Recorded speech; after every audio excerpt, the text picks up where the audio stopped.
Assalamualaikum warahmatullahi wabarakatuh. Perkenalkan, kami dari kelompok 5.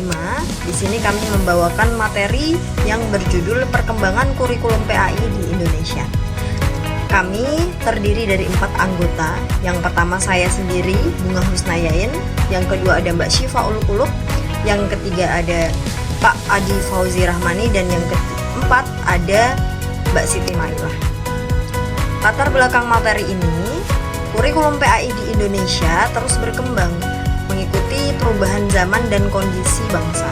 Dari masa pra-kemerdekaan hingga era reformasi, PAI mengalami penyesuaian untuk menjawab kebutuhan spiritual dan moral peserta didik. Berikut adalah ringkasan dari kami dari masa ke masa. Yang pertama adalah kurikulum PAI masa pra-kemerdekaan. Terdiri dari 3 bagian. Yang pertama, karakteristik umum. Untuk karakteristik umum, jadi pendidikan agama bersifat non-formal dan dilakukan di lingkungan pesantren, surau, atau rumah-rumah ulama. Yang kedua, tidak ada kurikulum nasional. Materi disampaikan berdasarkan kitab kuning dan tradisi keilmuan Islam klasik. Pusat pendidikan Islam adalah pesantren dengan sistem pendidikan tradisional. Adapun ciri-ciri kurikulum tersebut, yang pertama berbasis kitab-kitab klasik, yaitu tafsir, fikih, akidah, dan tasawuf. Yang kedua, pendekatan satu arah, jadi pengasuh menyampaikan, kemudian santri menyimak. Yang ketiga, durasi belajar tidak terbatas waktu. Ini ditentukan oleh kedalaman penguasaan materi. Adapun catatan sejarahnya, pemerintah kolonial Belanda membatasi pengajaran agama di sekolah-sekolah umum. Pendidikan agama hanya boleh diajarkan di luar jam pelajaran sekolah formal. Bismillahirrahmanirrahim. Assalamualaikum warahmatullahi wabarakatuh. Sebelumnya perkenalkan, nama saya Syifa Ul Qulub Khairiyah dari kelompok 5 yang insya Allah pada kesempatan kali ini akan melanjutkan presentasi yang telah Ibu Bunga sampaikan. Pada kesempatan kali ini saya akan sedikit membahas tentang perkembangan kurikulum PAI pada masa kemerdekaan, lebih tepatnya dari tahun 1945 sampai 1965. Ada 3 poin utama yang akan kita bahas. Yang pertama yaitu karakteristik umum, yang kedua yaitu perkembangan penting, dan yang ketiga yaitu ciri-ciri dari kurikulum ini. Oke, memasuki yang pertama, yaitu kita akan membahas tentang karakteristik umum dari kurikulum ini, yaitu diakuinya kurikulum PAI sebagai bagian dari sistem pendidikan nasional. Dengan cara apa? Akhirnya kurikulum PAI ini dilirik, yaitu dengan cara memasukkan mata pelajaran PAI ke dalam sekolah-sekolah formal. Kemudian, perkembangan penting apa yang terjadi pada masa ini? Yang pertama, pada tahun 1946, PAI ini sudah mulai, seperti yang tadi dikatakan, sudah mulai dimasukkan ke lembaga-lembaga formal.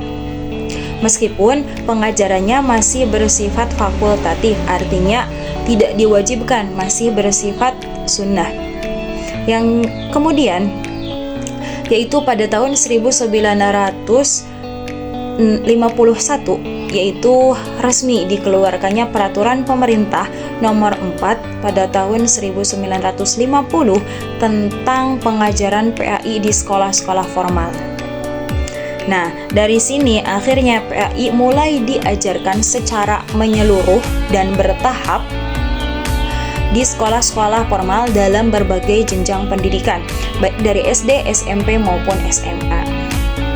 Kemudian, ciri-ciri dari kurikulum PAI pada masa ini yaitu materi yang diajarkannya masih seputar ilmu tauhid, ilmu akhlak, ilmu fikih, dan ilmu sejarah Islam.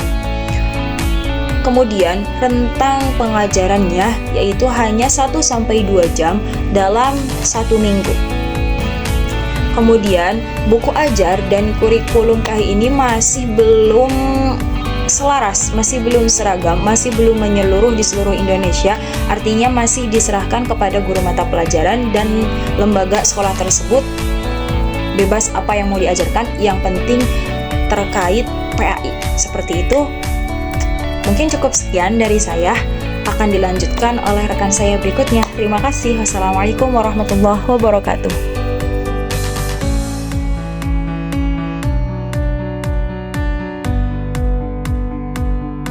Assalamualaikum warahmatullahi wabarakatuh. Rekan-rekan semuanya dan Bapak dosen yang saya hormati, setelah rekan saya tadi Mbak Bima Husnain dan Mbak Syifa Ulqulub Khairiyah sudah menyampaikan tentang kurikulum PAI pada masa prakemerdekaan dan masa Orde Lama, izinkanlah saya di sini menyampaikan perkembangan kurikulum pada masa Orde Baru, yaitu pada tahun 1966 sampai 1998. Karakteristik umum pada masa Orde Baru ini yaitu memandang pendidikan agama Islam sebagai bahan yang sangat penting dalam membangun karakter bangsa. Karena itu, PAI dijadikan mata pelajaran wajib di semua jenjang pendidikan, mulai dari sekolah dasar sampai perguruan tinggi.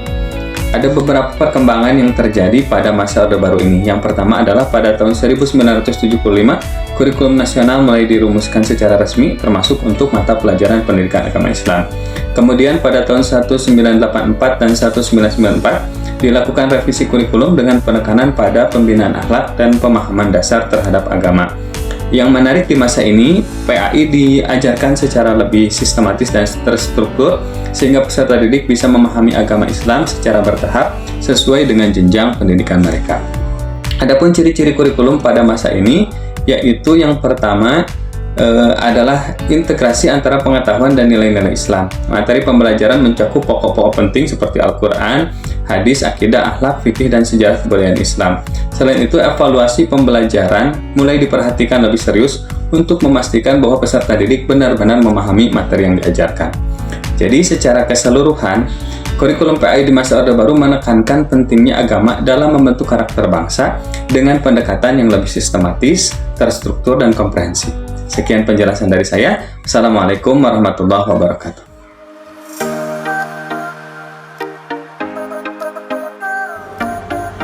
Assalamualaikum warahmatullahi wabarakatuh. Ibu dosen Umi Hani MPD yang saya hormati serta teman-teman kelas A39 yang sangat luar biasa. Melanjutkan pemaparan tadi dari rekan saya Adi Fauzi Rahmani, izinkan saya menyampaikan perkembangan kurikulum pendidikan agama Islam pada masa reformasi yang berlangsung tahun 1998 hingga sekarang. Masa reformasi membawa perubahan besar dalam dunia pendidikan kita, termasuk dalam pendidikan agama Islam. Kurikulum tidak lagi hanya berfokus pada penyampaian materi keagamaan secara teoritis, tetapi berkembang menjadi kurikulum yang menekankan pada penguatan karakter dan kompetensi. Ada beberapa tonggak penting dalam masa ini. Yang pertama, kurikulum berbasis kompetensi atau KBK tahun 2004 yang mulai memperkenalkan konsep kompetensi dasar dan indikator pencapaian, serta yang kedua KTSP tahun 2006, di mana pada KTSP tahun 2006 ini memberikan otonomi kepada sekolah untuk mengembangkan silabus masing-masing sesuai kebutuhan lokal. Dan ketiga, kurikulum 2013 atau K13 yang kita kenal sekarang mengintegrasikan 4 aspek sekaligus sikap spiritual, sosial, pengetahuan, dan keterampilan. Dalam proses pembelajarannya, kurikulum ini mendorong pendekatan saintifik dengan metode 5M. Apa saja? Mengamati, menanya, mengumpulkan, menalar, dan mengomunikasikan. Jadi, peserta didik tidak hanya menghafal, tetapi juga aktif berpikir kritis dan membangun pemahamannya sendiri. Penilaian pun dibuat lebih komprehensif melalui aspek kognitif, afektif, dan psikomotorik. Selain itu, buku ajar PAI disediakan secara resmi oleh Kementerian Pendidikan dan Kementerian Agama untuk menjaga standar mutu secara nasional. Nah, dari perubahan-perubahan ini, kita bisa melihat bahwa pendidikan agama di Indonesia terus berupaya untuk tetap relevan, membentuk generasi yang religius, toleran, serta sekaligus mampu bersaing di era global. Demikian pemaparan dari saya. Terima kasih atas perhatian Ibu dosen dan teman-teman semuanya. Wassalamualaikum warahmatullahi wabarakatuh.